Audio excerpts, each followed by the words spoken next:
Hey everyone, and welcome back to the channel. Today, we're pulling back the festive curtain on Christmas to uncover some of its surprisingly dark and ancient origins. The cozy, cheerful holiday we know and love has a history filled with pagan rituals, menacing figures, and traditions that are far from the merry scenes on a Christmas card. Before Christmas was even a thing, ancient Romans celebrated Saturnalia in late December. This was a wild week-long festival honoring the god Saturn. Think of it as a society-wide party where everything was turned upside down. Social norms were flipped, businesses closed, and people feasted and exchanged gifts. But it wasn't all just good fun.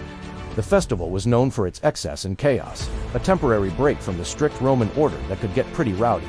It was a time of license and liberation, a far cry from a silent night. Then, as we move north, we encounter the Norse festival of Yule, celebrated during the winter solstice. Yule was a 12-day festival, marking the return of the sun. The Norse would burn a massive Yule log to honor the god Thor and to keep evil spirits at bay during the longest, darkest nights of the year. While a crackling fire sounds cozy, the belief behind it was a defense against the forces of darkness. They also believed that ghosts and spirits, led by the god Odin on his wild hunt, would fly through the night sky. This was a terrifying procession, and people would stay indoors to avoid being swept away by the spectral hunters. Speaking of terrifying figures, let's talk about Santa's companions. Before he was a solo act, St. Nicholas had some rather intimidating sidekicks. The most famous is Krampus, a horned, demonic creature from Central European folklore.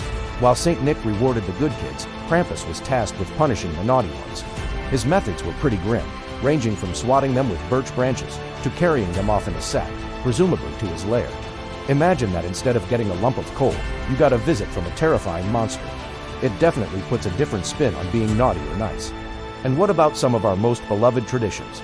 The Christmas tree, for example, has pagan roots. Ancient cultures, including the Egyptians, Romans, and Druids, used evergreen boughs to symbolize life and rebirth during the darkest days of winter. Decorating a tree was a way to honor their gods and to bring a piece of enduring life into their homes.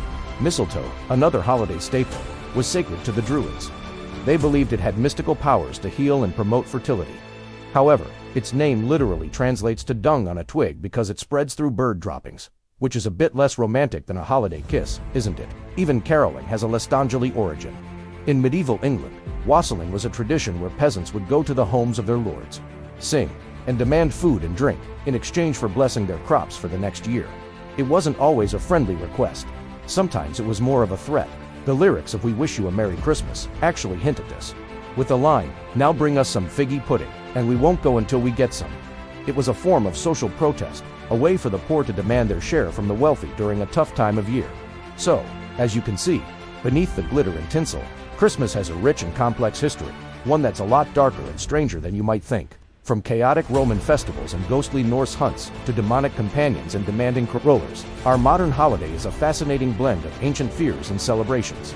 It shows how traditions evolve, transforming pagan rituals into the family-friendly festivities we cherish today. What do you think is the most surprising origin story? Let me know down in the comments.